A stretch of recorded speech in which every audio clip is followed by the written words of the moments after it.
These jockeys are fearless. These jockeys are everything an athlete would want to be, aspire to be.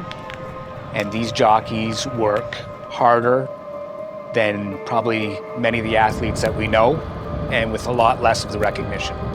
To say to the average person, like, what does it feel like? It's the power underneath you is undescribable. If I could put that in a jar and sell it, I'd make millions.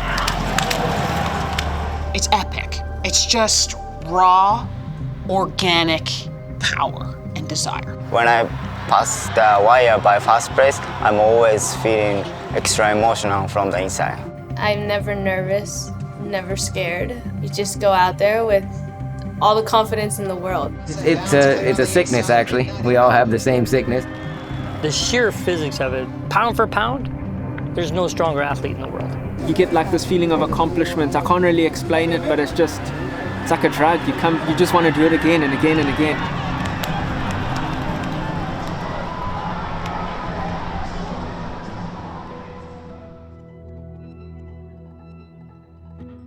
Mechanics of a jockey when they're riding a horse is extremely interesting to watch, aesthetically especially.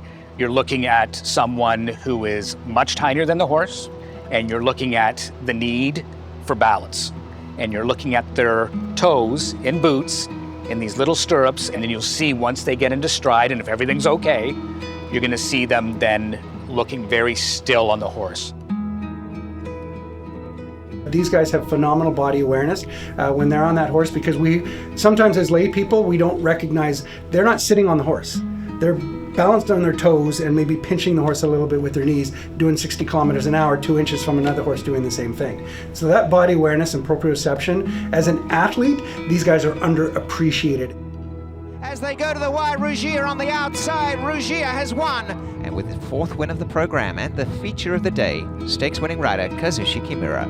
I'm always trying to figure the character of the horse, and just, like the same as a human, sometimes we gotta be the compensation to getting comfortable, right? I'm doing the same as the horses. And I think she's better on the grass. She ran good on the grass.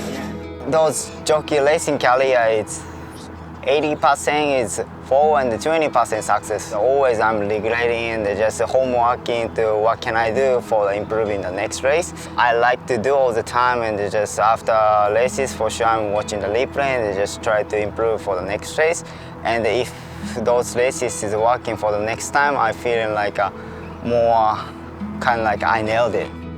KK, he's humble. What a good guy, He rides winners. Getting to the top is the easy part. Okay, it's not easy, but staying at the top is way more difficult than getting there, and he stayed there for so long, so you have to take your hat off to him, and he hasn't let success get to his head. He's so calm and collected, and he's a very humble guy. We, valets, we take care of their equipment, kind of cater to them, and then we look after their equipment, make sure it's safe, get it ready. Whatever weight it is, we get the saddle they need, get it ready, go and, check their weight at the scale. We get all their silks and stuff before the race day starts, so they're all hung up and ready. We change their helmets and goggles so they're clean and they match the silks, and we're like their work wives, you know what I mean? Yeah, we spend more time with them than they do at home. It's the ones we have at Woodbine, the valets, they have been with those riders for a long time, and the riders will pay them for their work. And it is a very important role, and it's almost like a psychiatrist in a way that, of having a good day, they're gonna hear great things. A bad day, they might be on the receiving end of, the jockey's frustration, but they have a very important job, and I know, the people that do it, they do it extremely well. I gotta focus to every single race, and otherwise when I'm coming back, I just wanna be everything smooth. My ballet is a Tyler. Tyler is always fixed for me, and just try to be everything comfortable before I head out to the racetrack. I'm always thinking about how to win the race, how to be accountable with the horse, and just connecting with my company, which is the horses, right? And if I feel like having good connection is feeling so amazing, and just feeling like I can do whatever I want. If I didn't have a good connection with the horse, it's tough to, tough to win, tough to getting comfortable between the races. So yeah, but when I get on the horse, I'm always try to be confident, and I feel like I'm get on the best horse, and I'm a best jockey. Just try to mind control. He is so dedicated to what he does. He is so intense, so dedicated, and he's sharp, and yet he's so friendly about it. But you don't know, he's quite a competitor. He rides hard. He knows exactly what he's riding, who he's riding it for. He's on time, he's on the ball. It's just great. When I first met Kazushi, he didn't have a jockey's license, and he didn't speak any English at all. Jockeys here to get their license have to write a written test, and they have to get 85% to pass, and it's in English. And so, you know, he had a lot of work, a lot of studying to do, not just to read the rule book, but to learn English and read the rule book. Comes to being a jockey, it really is all about teamwork. They can put those different colored silks on, and it's them and the horse, but before that happens, you have the trainer, you have the owner, and then they have their agents. In horse racing, a really good jockey wins at 20%. That means they lose 80% of the time. And with any professional athlete, when they're losing, they're not happy, you know? And, you know, they need someone as a sounding board to bounce questions off of, am I doing things right? What did I do wrong? And you're there for them for all of that. Jordan's like my best friend. I tell everybody he's my big brother. We break down every race. We go over everything about the horses. We go over replays, and we talk about what I can change and what I need to fix and what I need to learn. Every jockey's day can be different.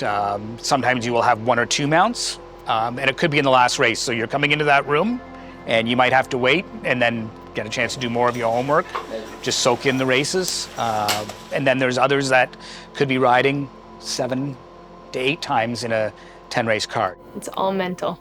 You can be the winner in the first race, and in the second race you can be the worst rider. You come in, you're hot, you're sweaty, you're tired, you can't eat or drink because you have to wait for the next race.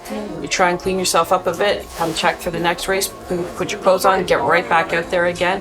It is a grind, it's the same thing repetitive, horse after horse after horse, but you have to keep your smile on because you have a new set of owners or trainers to say hello to. It is so physically demanding when you can't eat or drink, but to go out there and to ride every race and ride it hard and try hard for every owner, it is a grind. Hello, Alison. Hi, Ryan. How are you today? Good, and yourself? Good. It's really hard to break into the Woodbine circuit. It's a very close-knit community. It's not like the US where they have a bunch of different tracks that they rotate through. So for Ryan to come up here and break in so well and be doing so well, and it's really good on him because it goes to show what a nice guy is, how well he treats people. He's got a good agent.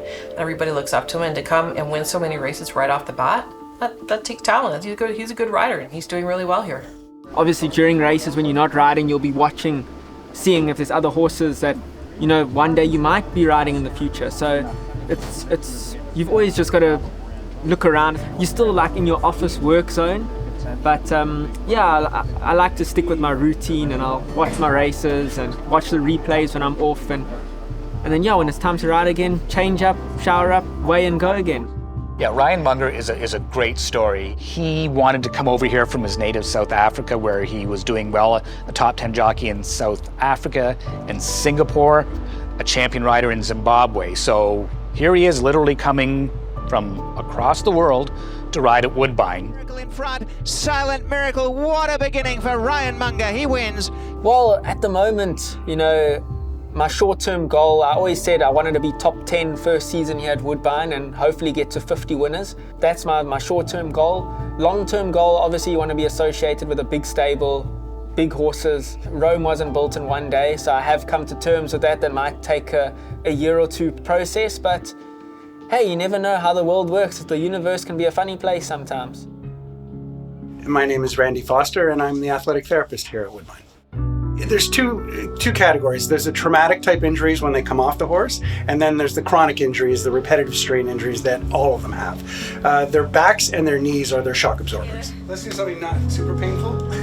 What I do is a lot of maintenance, a lot of prehab, a lot of trying to condition them so that they can deal with those types of injuries. And then the other half of it, like I said, are the more traumatic injuries. So if they've sprained their ankle, or if they've broken their arm, or they've had a neck injury, then it's a lot of that type of rehab. And then there's also the first aid side of it with concussion assessments and that sort of thing, small cuts and bruises. The hardest part you got to do, I'd say, is just, at the back of your mind, you've always got to think about what could go wrong.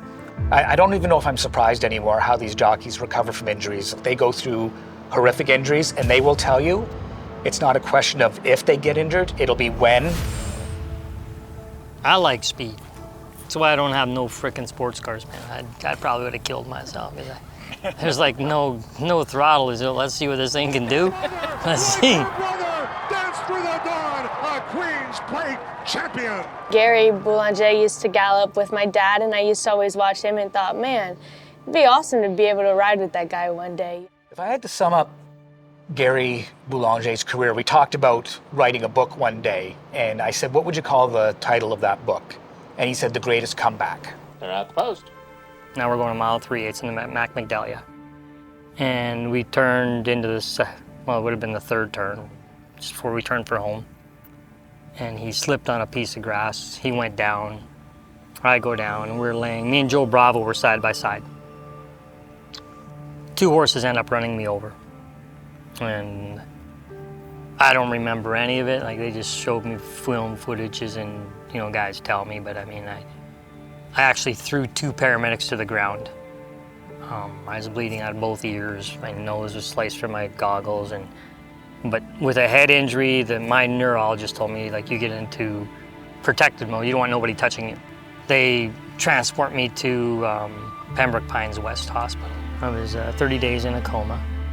And then I was 3 weeks doing physio rehab and cognitive stuff. It was a long battle. Migraines were hellacious for 3 years. I couldn't come out of my room sometimes for 3-4 days. Sound, light. Somebody took a picture of me with a flash, I'd drop to the ground. A very trying period in my life. Didn't know what I was supposed to do then. I was like, well, what are you gonna do now? Everything was racing, so I'm like, what do you do? I had a high school education, yeah, but you don't have no trade to fall back on. You're no one in racing. And the winning rider, Gary Boulanger. This is someone who flatlined on a table twice after an injury at Gulfstream. He could have died from it, and yet he found a way, still don't know how, to come back and not just have a career, have a great career, a Hall of Fame career, a career that includes a Queen's Plate and over 3,000 wins. This is someone who loves the game, who loves the sport so much that this is what he wanted to do. And when he thought, I can't do this anymore, he somehow found a way to do it. If you're scared, don't go out. If you got any second doubt, you're gonna second guess, or you're gonna hesitate in a situation, a race that's gonna end up hurting you or hurting somebody else. If you got any doubt about why you're there, you should have walked away. It's been probably an unimaginable career. I mean, I never thought when you first start riding races oh, you're gonna win the Queen's Plate, you're gonna ride in the Kentucky Derby. You hope you're successful. You hope you become that kind of rider, but you never imagine it. And then when it does happen, you kind of you don't put it into realization until you're done with it. It is very, very, very tough game. You try to have more good days than bad, but it's very hard to balance in this game, and you'll have more losers than winners. And it sucks to think like that, but it's reality. You just got to go out there and try to do your job as best as you can. Geez, I've still got a long career ahead of me. I want to win King's Plates. I want to win Grade 1s. I want to win championships. There's a lot out there to prove, and I'll wake up every day knowing this is what I want to achieve in my life. It's the passion for the game. I love this game with everything. I want to see this game succeed on all levels. And I've said it already, if I could put this in a jar, if I could take people with me on the back of a 1,200-pound sentient being that is as driven to win to beat its competitors with me, if I could give you that, that's what I want to give you that. What are you gonna miss the most? Riding them. I love being on them. I do.